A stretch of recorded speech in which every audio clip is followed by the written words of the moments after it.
If termites were not in competition with humans for the use of structural wood, we might consider them among the most beneficial of insects. Termite food, which we sometimes make into newsprint and homes, is cellulose, a material common to plants made by the arrangement of chemicals in leaves. Cellulose is a material that is indigestible by most things, but which accumulates yearly in the form of dead plants, leaves, stems, and roots. Termites have a special way of digesting it, so they both consume it and open it up to water and fungi, which together break it down even more. Termites worldwide feed on every type of cellulose, from dead tree trunks to grass.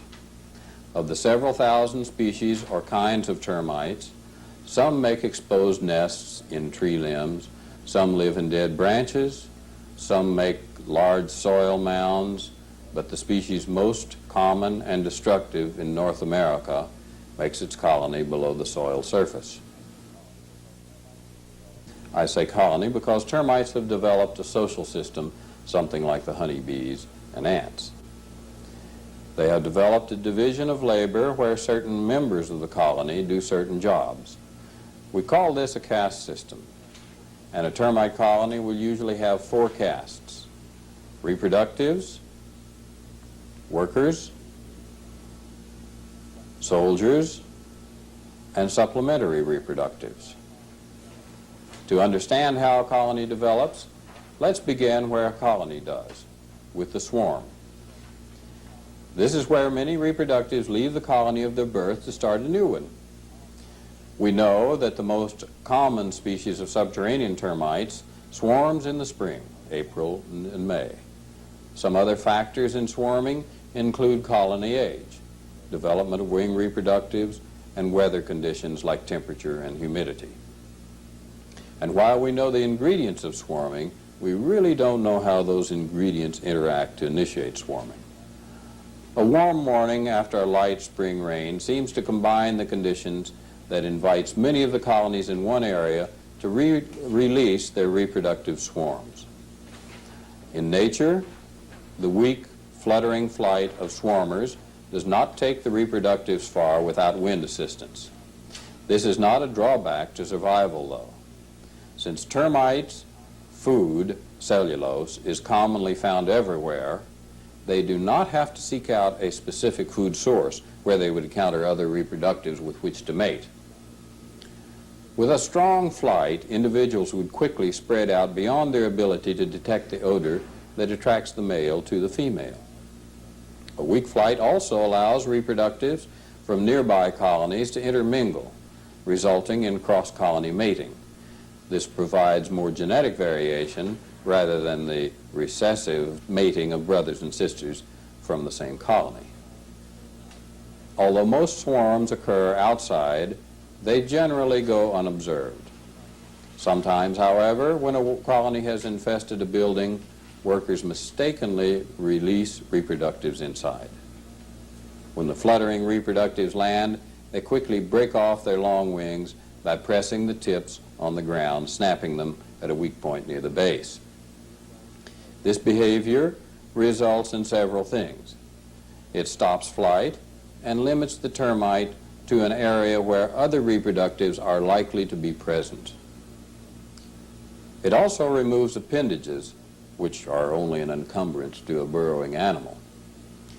With the wings eliminated, the female sticks the tip of her abdomen in the air and emits an odor which attracts males. When the male detects the female odor, or pheromone, he seeks her out and follows her to the spot she chooses to begin the burrowing of a chamber in which she will lay eggs. The male helps with the burrowing, and soon they have their chamber which they seal from above. Within 2 to 4 weeks, the female lays a small batch of eggs. The eggs hatch in 2 to 3 weeks, and the tiny white blind termites, which we call nymphs, are cared for by the parent reproductives. The adults feed and groom this first brood of nymphs.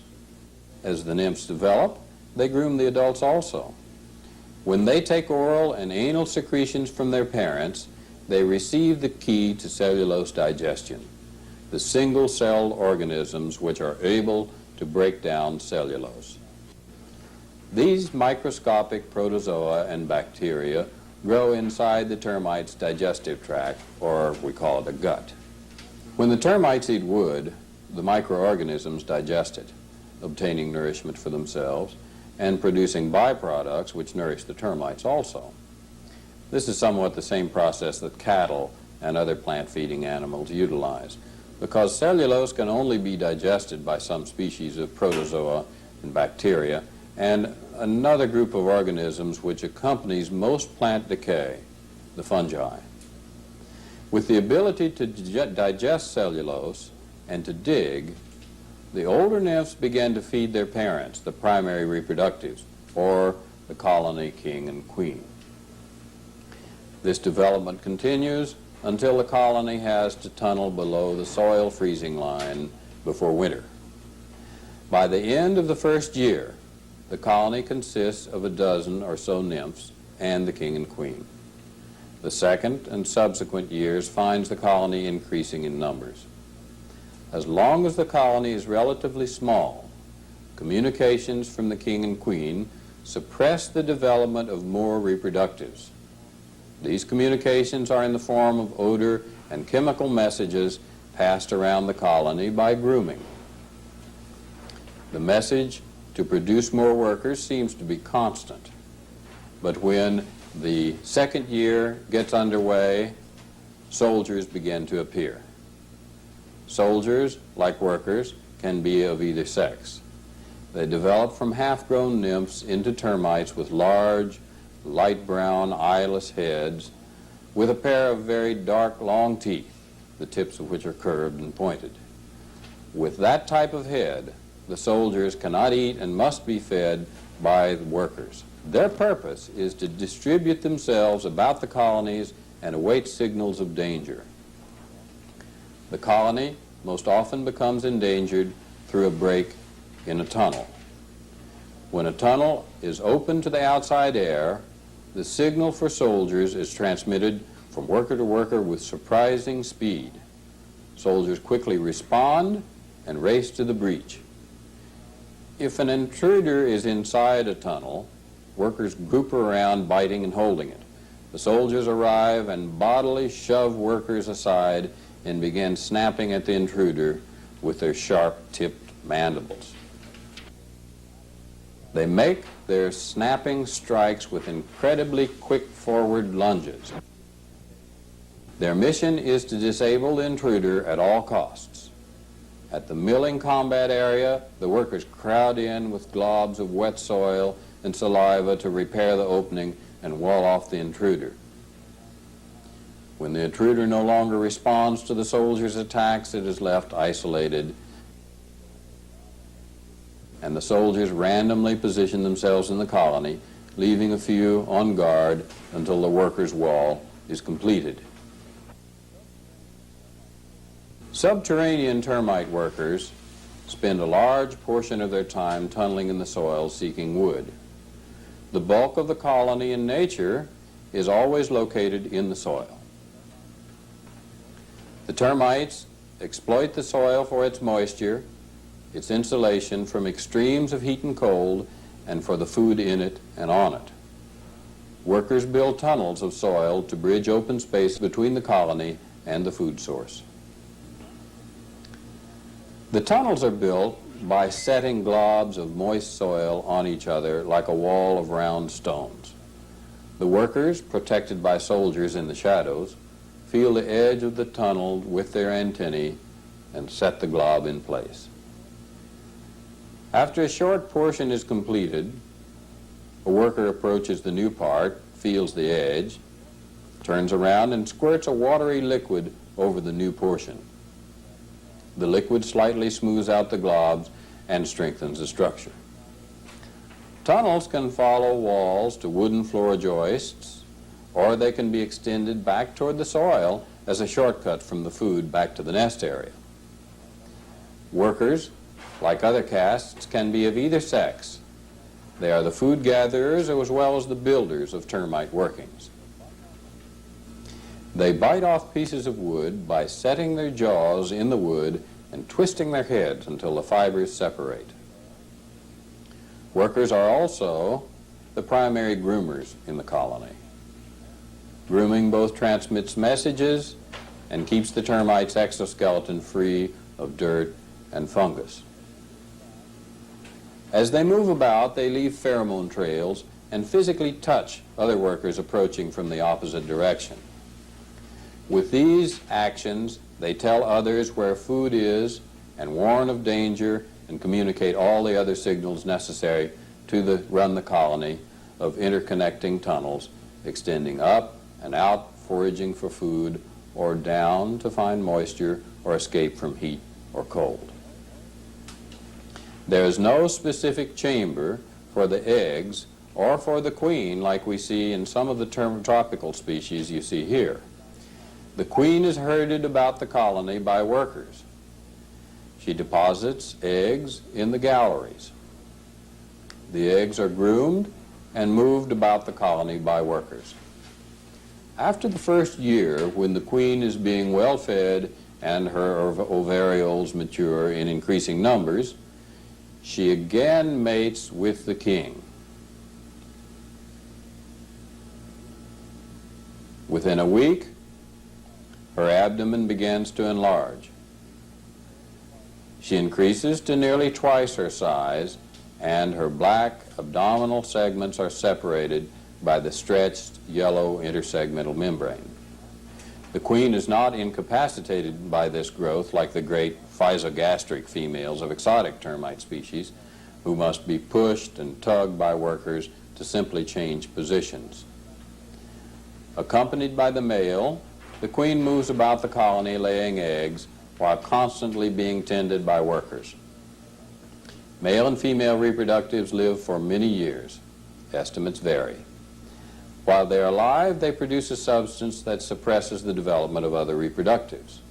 When they do die, the lack of that substance allows or elicits the development of some of the nymphs into supplementary reproductives.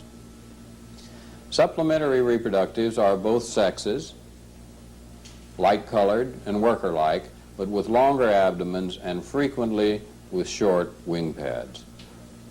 Sometimes tragedy strikes the primary pair at a time when many nymphs are at the stage of development that qualifies them to become supplementary reproductives. When this happens, the supplementary reproductives mature and begin producing eggs, making the colony enormous. Termites are fascinating animals, and they operate within our structures only through the means we inadvertently provide them. Subterranean termite workers, with rare exceptions, must maintain contact with the colony in the soil.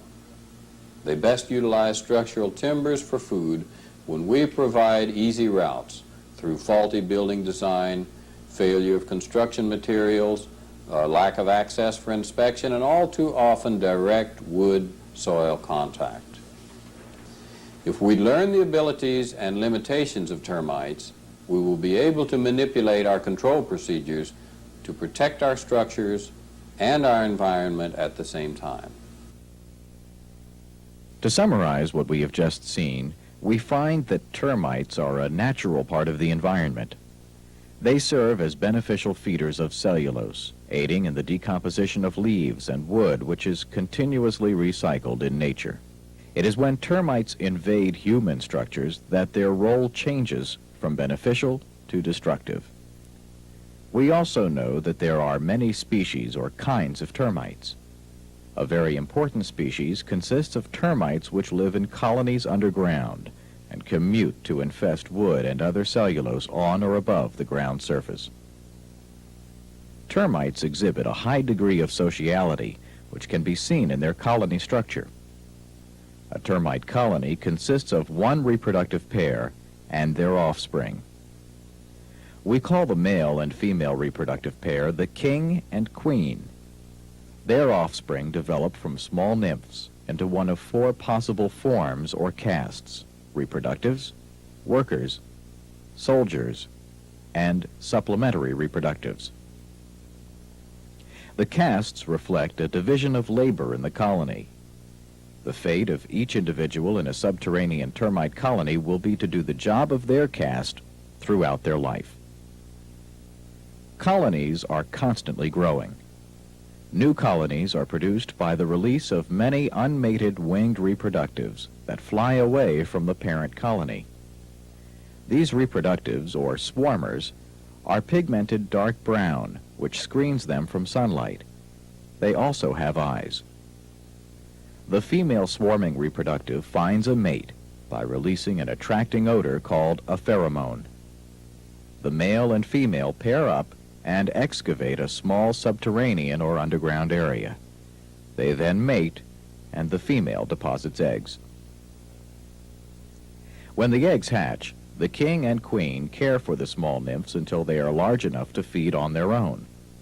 The parents feed the nymphs with partially digested wood. Included in this food are microscopic protozoa and bacteria needed to break down cellulose.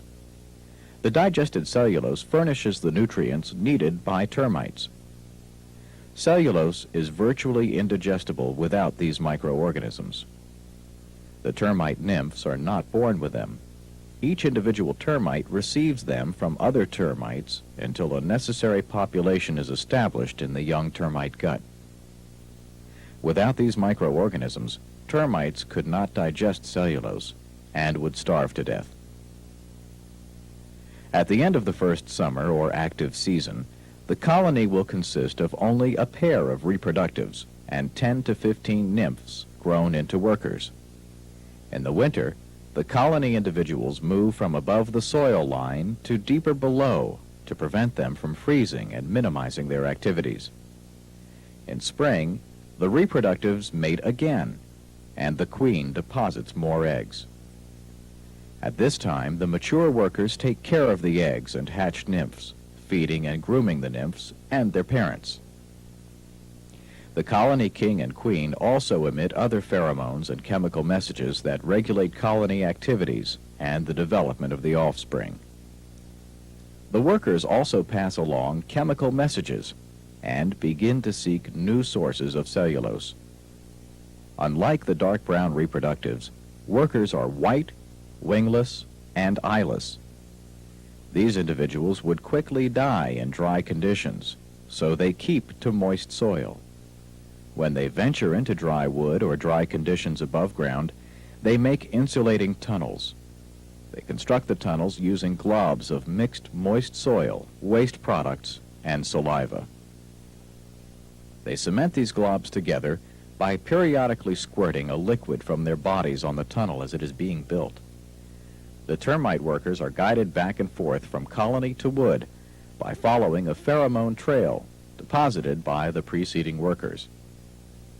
When there are enough mature workers to ensure an adequate amount of food gathering and colony expansion, certain nymphs develop into soldiers instead of workers. Soldiers have white bodies the same size as workers, but their heads are darker and much larger, and they are equipped with long jaws. Soldiers are also eyeless, but that does not hinder them from receiving odor messages, which they respond to by rushing to points of danger or invasion. The soldiers begin snapping at any intruder with their long jaws. The rapid snaps disable invaders, while the workers repair forced openings to seal out danger. The fourth caste is the supplementary reproductives. They appear when the colony is of sufficient size that the king and queen can no longer influence the formation of other reproductives, or when one or both the king and queen dies. Supplementary reproductives are blind, wingless, and white, but have longer abdomens. When many supplementary reproductives begin laying eggs, the colony dramatically increases in size.